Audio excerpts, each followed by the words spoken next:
দোকানে কি ডিজারনকে আনতে চাও? না না, আমার দোকানে কোনো প্রমোশন করবে ডিজারনকে? আমার প্রমোশন আমার কাটোয়া লোক, তোমার বিক্রি কিন্তু অনেক বেড়ে যাবে। আমার কাটোয়া জনগণের সত্যি আমার বেশি প্রমোশন করে, যারা আছে এরাই আমার সত্যি বেশি ভালো। ডিজারন আসলে কিন্তু তোমার দোকানের সেল অনেক বেড়ে যাবে। আমার সেল বাড়ার দরকার নেই, অত বেশি দরকার নেই। ছেলে মেয়ে বউ দুজনা স্বামী স্ত্রী চারজন আমার পরিবার চলে যায়। আমার বেশি লোক এনে দোকান ক্ষতি করে, ওরা সব লোক আছে আমার দোকান ক্ষতি ওইসব হচ্ছে কিনে মা করে।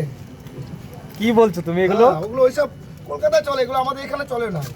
এটা শহর, আমাদের এটা শহর কাটোয়া, পুরো বর্ধমান জেলা। এখানে এসব কিনে মা করা, আর এখানে দোকানে জায়গা নেই।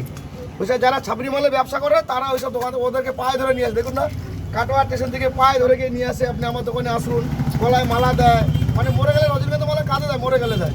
তো কাটোয়া স্টেশন থেকে নামিয়ে নিয়ে আসে ওইসব লোক আমার দোকানে।